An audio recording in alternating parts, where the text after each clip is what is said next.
یہ بہترین طریقہ ہے اللہ کا ذکر، شکر گزاری۔ اب ہم سب بیٹھے سب اللہ تعالیٰ کے شکر ادا کرنے کے لیے آئے، شکر گزار بندوں کی محفل ہے۔ بہت سے ہوتے ہیں یہ شکر ادا کرنے والے، آخر ان میں بھی تو درجہ بندی ہوتی ہے، ان میں بھی تو کچھ لوگ ہوتے ہیں جو 10 قدم آگے ہوتے ہیں، کچھ اور ایسے ہوتے ہیں جو 10 قدم پیچھے ہوتے ہیں۔ اگر آپ ان شکر گزار بندوں میں سبقت لے جانا چاہتے ہو تو میرے بچوں، میرے بھائیوں، میری بہنوں، آج کا سبق بھی یہی یہاں سے لے کر جانا۔ اگر شکر گزار بندوں میں سبقت لے جانا چاہتے ہو، اللہ کا شکر تو ادا کر دیا، بندے کو شکریہ بھی کہہ دیا، ذکر بھی کر دیا، اب شکر گزار بھی بن گئے۔ اب اگر اس میں سبقت لے جانا چاہتے ہو تو یاد کرو، یاد رکھو کہ اللہ تعالیٰ نے جو تمہیں نعمت عطا کی ہے اس کا ذکر اور اس کا شکر کرنے کے بعد اس نعمت کو اپنے مسلمان بہن بھائیوں میں عام کرو۔ یہ یاد رکھو، اگر اللہ تعالیٰ نے تمہیں کشادگی دی ہے، رزق میں وسعت دی ہے، آرام دیا ہے، سکون دیا ہے، پیسہ دیا ہے، اگر اس کا شکر ادا کرنا چاہتے ہو تو اللہ تعالیٰ کے ذکر و شکر کے بعد اپنے اس مال میں سے، اللہ کی دی ہوئی اس نعمت میں سے ان بھائیوں کو بھی حصہ دو، ان بہنوں کو بھی حصہ دو۔ اپنے رزق میں اگر دوسروں کو شریک کرو گے، اگر تمہارے رزق کے ساتھ تمہارے دوسرے مومن جڑ جائیں گے تو اللہ تعالیٰ تمہارے رزق میں بے پناہ کشادگی عطا فرمائے۔ اسی طرح اگر اپنے علم کا شکر ادا کرنا چاہتے ہو، جو تمہیں ہدایت ملی ہے اس کا شکر ادا کرنا چاہتے ہو، تو لوگوں کی سینوں تک اس نور کو پہنچاؤ، لوگوں کی سینوں تک علم کو پہنچاؤ، تو پھر تم شکر گزار بندوں میں بھی سبقت لے جانے والے بن جاؤ۔ مثال اس کی موجود ہے، یہ صاحبان مزار کو دیکھیں ذرا، سینکڑوں سال گزر جاتے ہیں فوت ہوئے، پردہ فرمائے،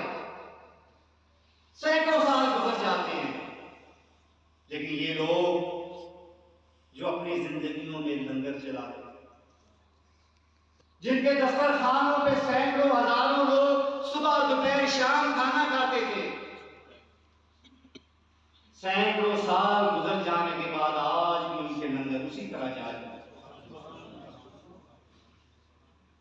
اعتراض کرنے والے کہتے ہیں کہ لوگوں کے پاس کپڑا نہیں، گھر پہ روشنی نہیں، وہاں دیے جل رہے ہیں۔ یہ راز ہے دیے جلنے کا۔ جن لوگوں نے اپنی زندگیوں میں اپنی ساری زندگی صرف کر کے نور ہدایت اور ہدایت کی روشنی کو عام کیا، آج تک ان کے مزارات پہ چلے جائیں، سینکڑوں ہزاروں سال گزر گئے، سینکڑوں سال گزر گئے،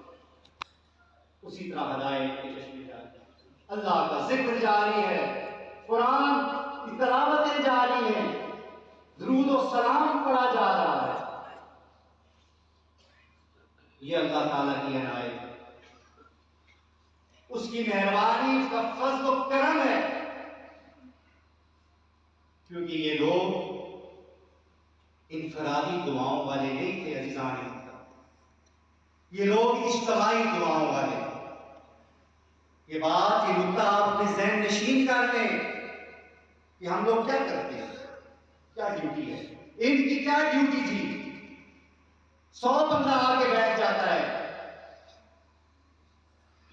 ہر کوئی اپنی اپنی دعا کر رہا ہوتا ہے، کوئی اولاد کے لیے دعا کر رہا ہوتا ہے، کوئی رزق، اپنے رزق کی کشادگی کے لیے دعا کر رہا ہوتا ہے، کوئی اپنے ماں باپ کے لیے دعا کر رہا ہوتا ہے، کوئی اپنی کوئی حاجت دل میں رکھ کے بیٹھا ہوتا ہے، کوئی حاجت دل میں رکھ کے بیٹھا ہوتا ہے۔ ہزاروں لوگ اپنی اپنی انفرادی دعائیں لے کے بیٹھے ہوتے ہیں، لیکن ان میں بیٹھا ایک شخص ایسا بھی ہوتا ہے جو ہاتھ اٹھا کے اپنی کوئی انفرادی دعا نہیں کرتا، وہ اجتماعی دعائیں کر رہا ہوتا ہے، وہ سب کے لیے مانگ رہا ہوتا ہے۔ وہ اگر مانگتا ہے تو کہتا ہے الہ العالمین، آج بھی محفل کی ساری